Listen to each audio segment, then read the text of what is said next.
The Man with the Yin-Yang Eyes. Season 3. Episode 19.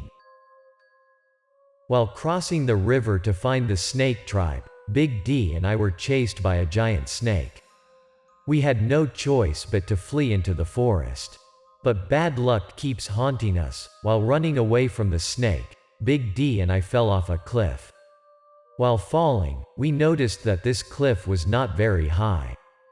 Also below is a strange green color. It looks a lot like vines. If that's the case, they will significantly resist our fall. But when we almost reached the bottom of the cliff, both Big D and I suddenly realized that waiting for us was not vines but a herd of snakes. I don't understand why this land has so many snakes. Looking at the snakes crawling below, I can't help but get goosebumps. If it weren't for the snakes, the two of us would have been seriously injured. Before touching the ground, I had time to adjust my posture to be able to land as gently as possible, but Big D is not so lucky. Under my feet right now is a very indescribable feeling. It is as soft as a very soft blanket, cold, and above all the sense of snakes constantly squirming, slithering under the heels of my shoes. I can assure you that this feeling is not pleasant at all. It makes the hairs on the back of my neck stand up. The snakes here are pretty giant when compared to the typical snakes that I often see.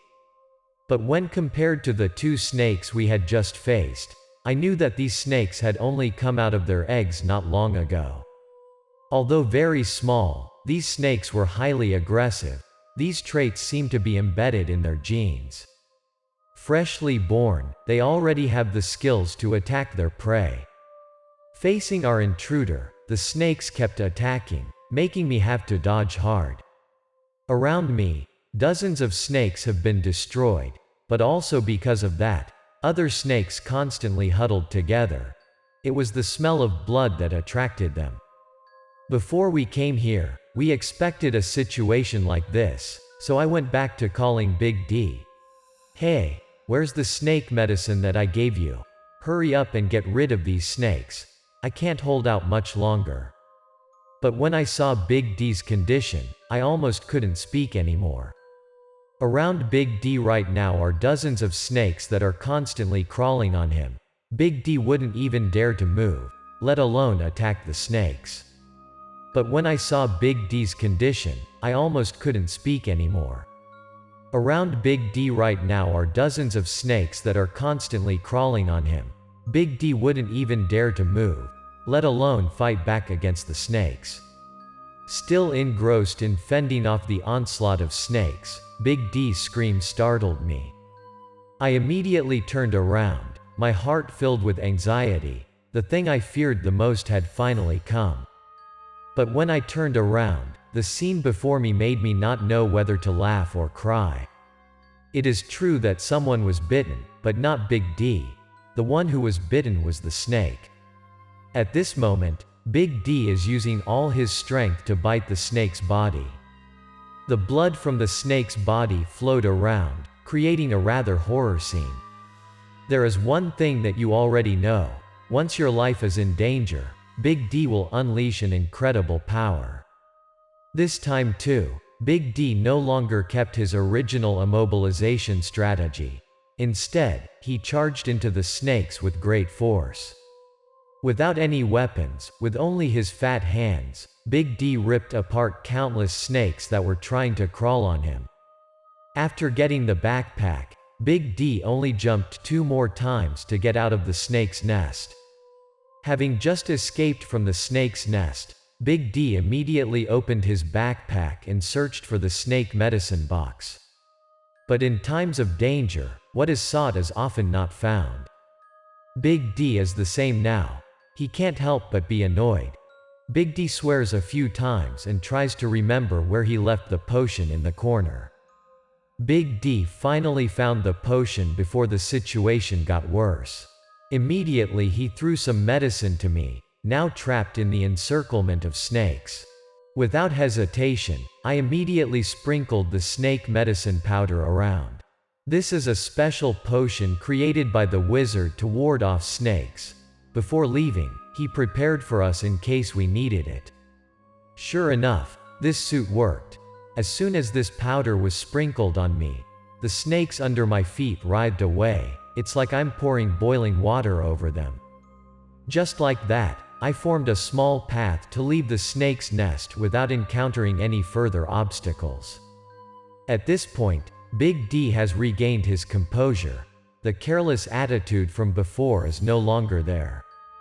Big D feels chills every time he looks back at the snake's nest, so he suggests that the two of us leave this place as quickly as possible. Without saying anything more, the two of us made our way out of this place. But when I walked a few steps, I realized something was wrong with Big D. I immediately shouted and told Big D to stand still and not move. Acting extremely alarmed, Big D kept asking me what was wrong with him. Big D's situation is indeed dire right now, but I couldn't help but laugh. I said to Big D, "Don't you feel any pain? It's strange, because two snakes are biting your ass." Big D's face suddenly turned gray. He reached down and touched his butt, until he felt two snakes biting his butt. Big D really believed what I said. He ran away, shouting while running. I panicked and chased after him and shouted, "Hey, are you crazy? Are you running away? Come over here so I can take them off." After I pulled the two snakes out of Big D's ass, he suddenly fell to his knees, his body constantly shaking and babbling about how he was going to die in a few minutes. Big D appeared extremely desperate, tears continuously running down his cheeks. He looked up at me with helpless eyes and said, "Goodbye, I can't go with you anymore. Just bury me here and continue to search for the lantern. When possible, bring me back to America to be near Wen. That is my last wish." Big D then told me where he hid his bank card and its password. He also did not forget to tell me to take over the shop and look after it for him. After I memorized my bank card password and where Big D hid his papers, I gently told him, "Okay, I will help you with everything, but it will have to wait at least a few more decades when you really die. These snakes are not poisonous at all." As soon as I heard what I had just said, Big D immediately jumped up. He kept asking me if I was lying or not. Another 5 minutes passed, and Big D was still alive. Now, he really believes what I say. While Big D kept asking me why there are non-venomous snakes in a nest of venomous snakes, I didn't know how to answer when suddenly behind us came the sound of a tree branch breaking. Turning around, we were startled to realize that a giant snake was crawling towards us from the forest. The giant snake immediately rushed towards us as soon as it appeared, until I screamed loudly. Big D seemed to wake up and ran after me. In my mind right now are the sentences that I said to the wildlife trader when I was still in the US. At that time, I also noted that snakes are a fascinating animal. If I knew this day would come, I would never have said that. As for Big D, while running, he cursed loudly. He didn't understand what was wrong with the two of us that the snakes were constantly clinging to him like that. Although I deliberately ran in a different direction from Big D at first, the purpose was to distract the snake without knowing which target to pursue. But it wasn't long before I realized that Big D had been running close to me again for some unknown time. I turned to shout at Big D, who was running close to me, "Are you crazy? Why are you running this way? Let's separate from each other." But Big D didn't want it either. He also shouted, "You think I'm stupid enough to not understand what you mean? Just turn around, and you'll understand why I ran back here." Following Big D's words, I turned to look behind me. What I saw surprised me, but in the direction Big D ran, another snake was waiting. It drove Big D back in my direction.